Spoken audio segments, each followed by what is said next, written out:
Alright guys, we're going to get right to it. This is the Big Fish 108 from Waters Kayak. Had it for right at a year now. Affectionately call it Baby Shark. It does look like a baby shark. One little bit of housekeeping business. Pardon the mess. I apologize. We're doing a little remodeling out here in the shed. But what we're going to do today is give ourselves some access to the inside of the kayak. The one thing that I don't like about this kayak is that you don't have access to the inside of it. There are several reasons you want access to the inside of it. One is to be able to put a backing plate on your rail here, put a screw through there, the nut on the back with the plate in between, sandwich it so that it's safe and secure. The way that they have these mounted with the three little screws, when you put your rod holder or whatever in there, it's just flexible. It's flimsy. I don't like the way it is. So that gives us access to that. It also gives us access if we want to run our, where our transducers in here for our fish finder. We can run our lines for power, back up through there if we want to, or however we want to do that. Also, if I decide I want to put an H-rail on there, I'll have access to here to put an H-rail. And what we'll do, we're going to use these 6-inch deck plates from Amazon Academy. Pardon me, got them Academy Sports. They were about, I want to say around $10–14 maybe, but I got these. They're 6-inch. Got them for a couple reasons. They got the O-ring for weather and water seal. What I like about them is that the cover covers the screws. Gives you a little extra protection for your screws. Keeps them safe. Keeps them secure. Splash, less splash, less water going in there. So, like that. What they'll do, take our template, measure out where we want it, tape it up here, trace, jigsaw, we'll cut our hole, put our sealant on there, put this on there, drill some small pilot holes, put our screws in, voila, we're done. And in order to give us access in the back, if we need it, in a future video, do 4-inch ones in the back. I'm pretty sure I can make them fit, but we're going to try. So let's get to it.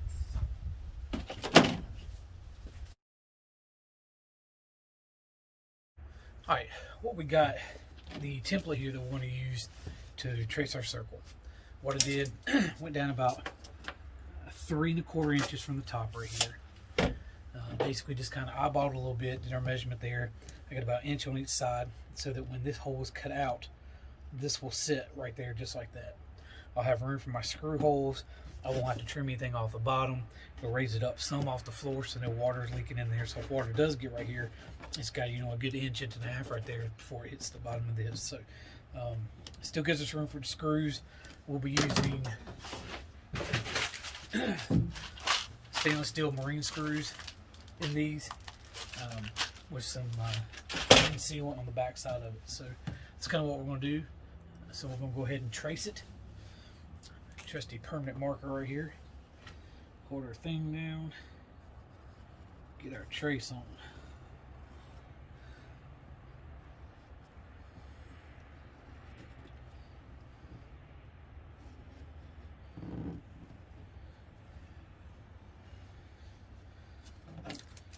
Alright. Got our circle traced. Our thing, just see how that lines up right there. Be perfect. That's how you do it.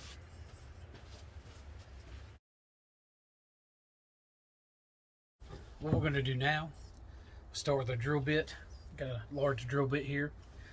Drill us a hole right here in the beginning at the top, and that'll allow us to take our jigsaw and run down through there and cut. So what we'll do is we'll take our drill, put it right here at the top. Pretty easy to get a drill in there. Drill a second hole if you want to. Give a little bit of extra room to move there. So, that's it.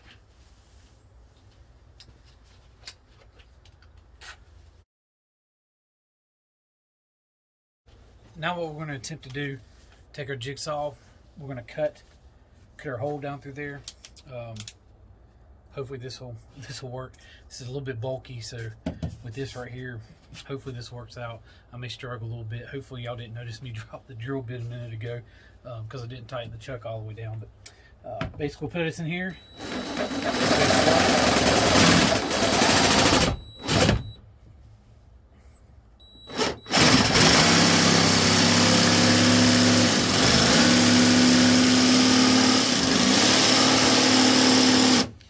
tell you,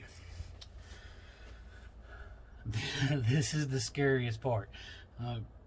Got close to, with everything that I've done with this, $2,000 in this, maybe a little more. So when you start cutting on your kayak, it is scary.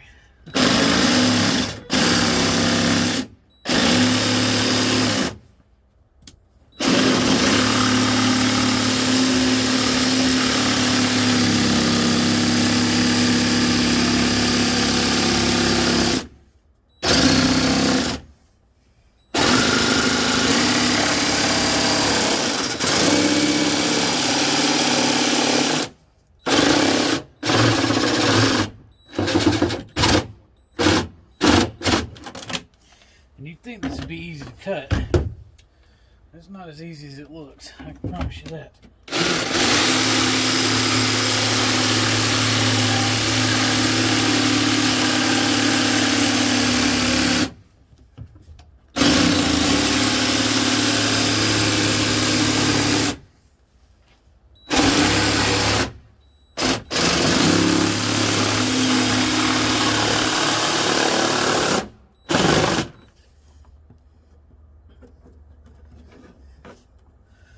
Pull this out. Do it right there.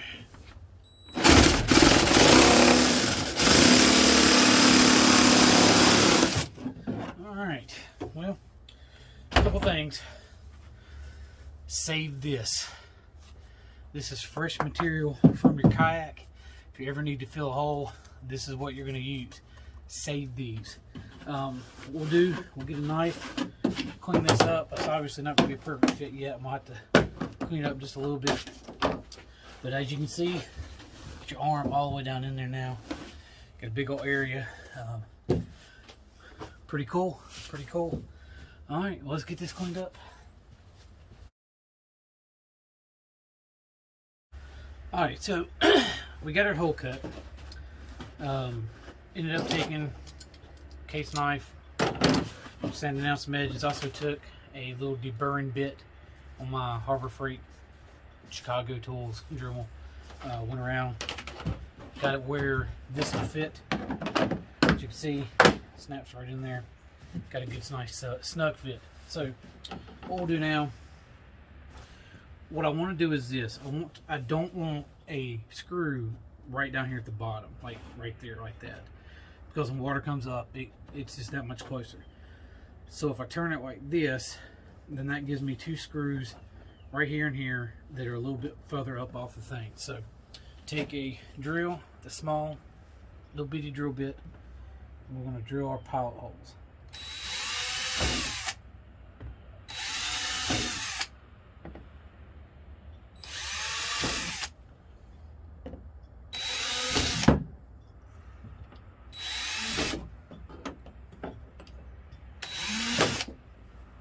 There we go. Got all of our holes drilled. And what we'll do now, put a little bit of sealant on the back of this. Seal it up. Put it on here. Put our stainless steel screws in. Alright, so we didn't finish up yesterday, so we're coming back today. I'm going to finish our hatch install. I want to go ahead and make an apology. My neighbors seem to be doing some construction. Well, it's either construction or a masochist convention. I'm not quite sure, so it may get loud here in just a little bit. But so I had a little bit of a change yesterday, deciding on which screws to use on my hatch. Normally, on a hatch like this, we're going to use stainless steel type screw, something similar to this. Coarse thread type metal screw, stainless steel marine screw. I'm not a fan of those. So I know yesterday we drilled the small pilot holes for those, which you would do. You would drill the small pilot holes and drill those in and put your sealant on there. So what I decided to do though was I went with these 8/32, or 832, I'm sorry, 832 fine thread screws. What I'll do is I'll put them through there. I took a bigger drill bit, made this hole just big enough for those to screw into. I'll put those in there. Washer on the back, lock nut, and I'll be using my small wrench there to tighten it down. So that's kind of what we're going to do. We're going to take our sealer. We're going to put a seal on the back here. So we'll seal that up. Then we'll put that on there. Put the screw in, washer on the back, nut on the back, tighten it all down, and then we'll be secure. Be right back after that's done.